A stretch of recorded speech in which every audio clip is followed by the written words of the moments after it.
Hello my dear friends, you're on the Military Summary channel, and today we will discuss situation in Ukraine on the 25th of June. And today we'll start with Lysychansk agglomeration. According to the Ukrainian military authorities, we know that there was an order to retreat, to leave every single town on this side, on the east side of the Seversky Donetsk River. So the Ukrainian forces that were in Azot plant in Severodonetsk, in Sirotin, Voron, and Borivsky received an order to leave this area towards Lysychansk.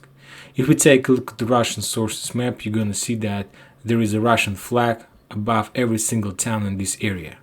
This map is not updated because we received this information about this order just a few hours ago, so I'm sure that by this evening or tomorrow's morning we're gonna see that this entire area is under the Russians. So the Ukrainians left this side, the east side of Seversky Donetsk River. Yesterday there were a lot of updates, a lot of news that the Ukrainians, some groups of Ukrainian army in Lysychansk were trying to leave Lysychansk agglomeration. They were heading towards Seversk or towards Bakhmut, but those convoys were attacked by the Russians, by their helicopters, by their artillery, and so on. And there were a lot of updates that all those convoys were destroyed by the Russians. So, to tell the truth, I'm sure that this situation may happen, that all those convoys were destroyed, and there was updates about and videos and photos about that. But I don't think that yesterday the Ukrainians were trying to leave this area totally, like with entire their army. And first of all, because of the fact that there were a lot of forces or some forces on this side of the river. And by this order to retreat and to leave this site, I understand that Ukrainians that in Lysychansk agglomeration are preparing themselves to leave this area totally, to retreat from these positions and to move towards Seversk or Bakhmut. But situation is very critical, not just because of the fact that all these roads is under the Russians' control, and not just by artillery, but also by the rockets and by the helicopters, because there was updates that helicopters were flying right in the middle of this area, attacking the Ukrainians and destroying their convoys.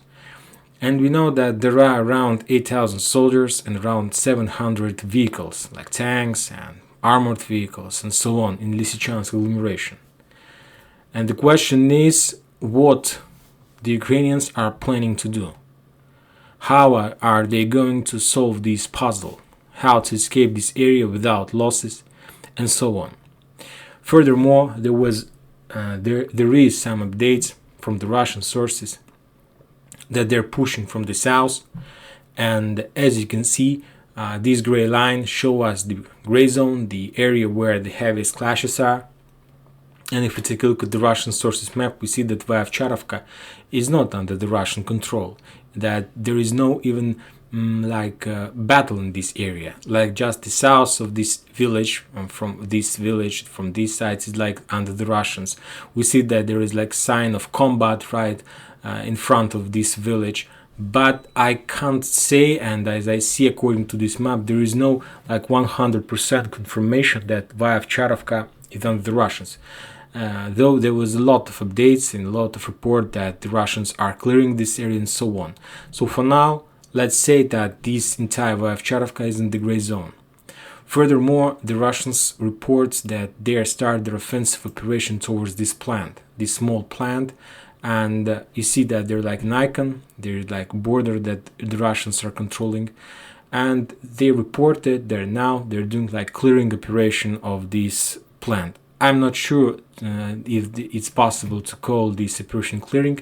I think that they're just doing some reco and combo, trying to understand what is there, and I think that of course they will try to establish control over this plant. But the question is if the Ukrainians are able to retreat from this area at all. If they have a plan to retreat, or are they planning to retreat, Maybe this is the plan to create another Mariupol, another heroes in Lysychansk who will try to hold the Russians as long as possible. Of course, we understand if the Ukrainians decide to stay there and to give a battle to the Russians, we understand that to clear entire Lysychansk agglomeration will take few weeks, and I don't think that the Russians are able to take control over Lysychansk like for 1 day or maybe 2 days. I don't think so. There will be a lot of bloody clashes and so on. So we need to understand what are they planning to do. If we are talking about the regular soldiers, I don't think they want to die. If there are around 8,000 soldiers, and if these soldiers decided to stand there and fight, we understand that by the end of this operation there would be around 2,000 or 3,000 who will survive, and other will be killed or captured or something like this. And if we're talking about the Russians, of course, from their side there are going to be losses as well, because it's not some kind of Gorsko-Zolotoye, it's a big town on the hill, it's some kind of Mariupol, and I think that there are going to be losses as well. So the question is, what did the Ukrainians decide to do in this area? So if we take a look at this map, we know that, at least for now, there are few roads. There are just one road that leads from Lysychansk towards Lysychansk coal refinery. This bridge is already destroyed, so that means that the Ukrainians can't go to the Bakhmut, but it's like very dangerous to use this road, because this road, if they are able even to leave Lysychansk and to pass all the refinery, I don't think that these convoys are able to move somewhere here. All of them will be destroyed. So the only one way for the Ukrainians is to use the road towards Siversk. There is no more updates about Verkhnekamenka, Verkhnekamenskaya, and so on. So I think that if there were any troops from the Russians, I think that they left. They did their main goal, destroyed the bridge and destroyed some convoys, and they left this area. I think it was like this. Another way so we can mark this area as the possible way to retreat. So this is the first way that Ukrainians can use. But this road is, we can say, is under total fire control. From this side there is just like 10 kilometers, and of course there are a lot of drones in this area. The Russians are controlling this area totally. So we understand if the Russians are able to spot any group, like at this very moment they will try to cover this area with artillery heavily. Furthermore, we know that at least this bridge is destroyed as well. So the situation is not very good. Another way how the Ukrainians can leave this area is using the road that leads from Lysychansk towards Bilogorovka, this one. Then they can use the road right in front of this river, Seversky Donets, from Bilogorovka towards Grigorievka, Serebyanka, and then to get the Seversk. But the problem with this situation is that, if you see, take a look at this map, there was like a geolocated attack, and that some convoy was already destroyed that on the way towards Bilogorovka. The problem of this area is that, if you take a look at this map, that there is no place to hide. Anyway, if the Ukrainians are trying to prepare any convoy, those convoys will be spotted. Anyway, they will be spotted. There is no way to create some convoys and start their movements and not being spotted. Of course, we understand that there are a lot of spies in Lysychansk who will report the Russians that the Ukrainians are preparing convoys and that they're planning to retreat. Anyway, they will be spotted. So we understand that at least for now, from this configuration, there is no way to retreat from this area without losses. Anyway, there are going to be losses, and the question is how to reduce those losses. If we take a look at the Russian sources, not map, but just Russian sources, Russian segment of internet, their Telegram channels, their military analytics, all of them are saying that all these roads are under fire and under drone control. All of them. This road, this road. So as soon as they see that the Ukrainians are trying to create some group, they start to shell and bomb this area heavily, and they're not giving even a chance to Ukrainians to leave this area. And the last 24 hours, I was trying to understand and find solution for the Ukrainians, and to understand if they are able to escape this area at all, and to reduce their losses, at least somehow to reduce their losses. And you know what? I found a solution for the Ukrainians. I found a solution. It's I think that if the Ukrainians are very lucky, this solution might work, but it's like they need to be very lucky if they want this solution to work out, because the solution that I prepared and I analyzed is very interesting, of course. Anyway, first of all, the Ukrainians, if they decide to leave this area, of course, they need to keep some rearguard forces. And for these purposes, they will use, they will use the territory defense from other regions who wasn't involved in the battles. They're doing this because they need to leave there somebody, as they left somebody in Mirna Dolina, Podlesnya, the guys who after the first shelling were start hiding in these towns. So they will do the same as well. They will keep the most ineffective and most unexperienced forces just to stop the Russians and so on. And the main idea and the main purpose of Lysychansk group is not even to save soldiers, and we understand that 8 BTGs is very important. There are foreigners as well. But the most important value here is the equipment, around 700 of equipment, including artillery, tanks, and armored vehicles. And of course, not to spot and not to understand that the Ukrainians are planning to do something is impossible. Anyway, the Russians will spot them. So that's why they need to find a solution how to cross, how to pass the distance between Lysychansk and Seversk and not being shelled and destroyed. Because we see that the main Russian intelligence are working in this sector. So everything they see in this sector automatically spotted and destroyed. So what to do? How to solve this puzzle? How to solve this issue? How to cross and not to lose the equipment? Because to lose 700 pieces of equipment is very bad situation.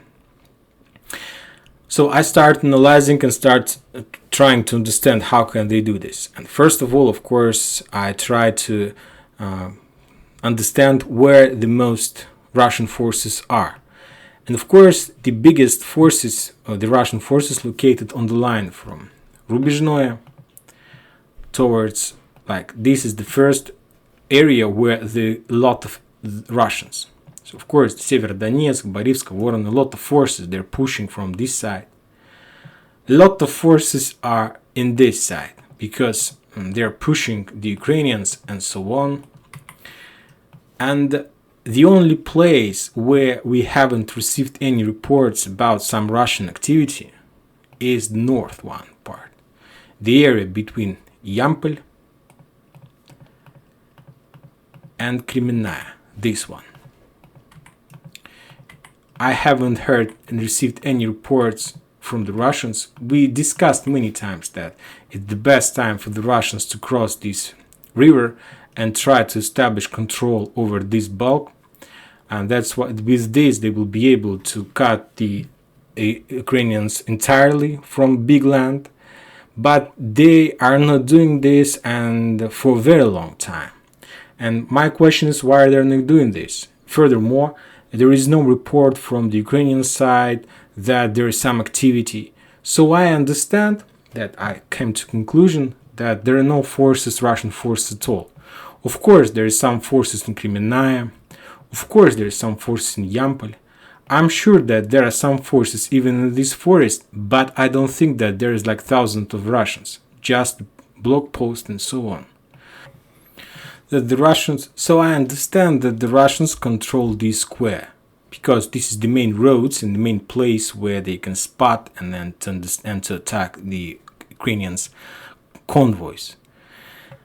So my idea, and of course it's a crazy plan, and I don't think that the Ukrainians even think about such plan, and the Russians as well are not thinking about this plan. But my plan is as follows.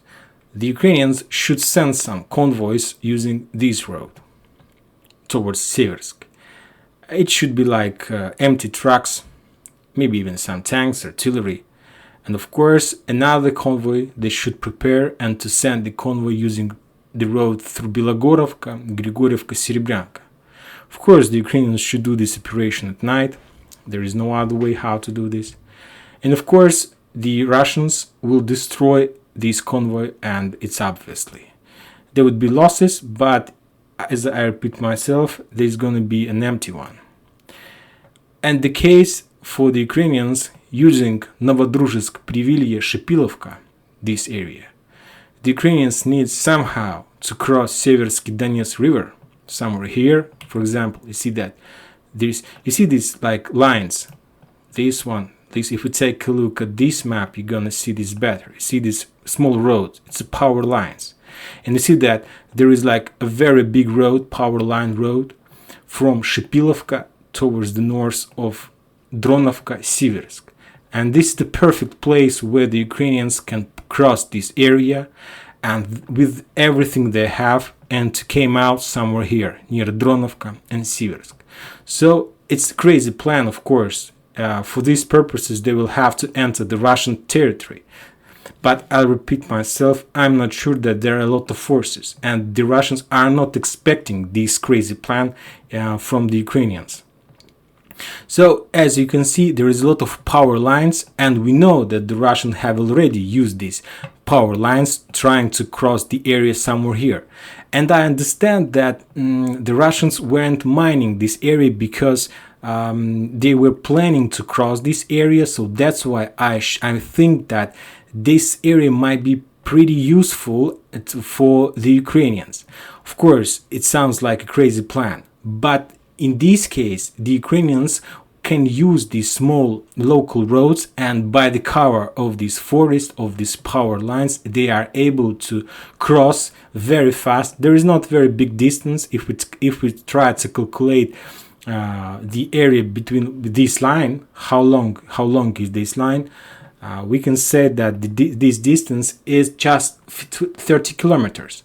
So it's just like half an hour away.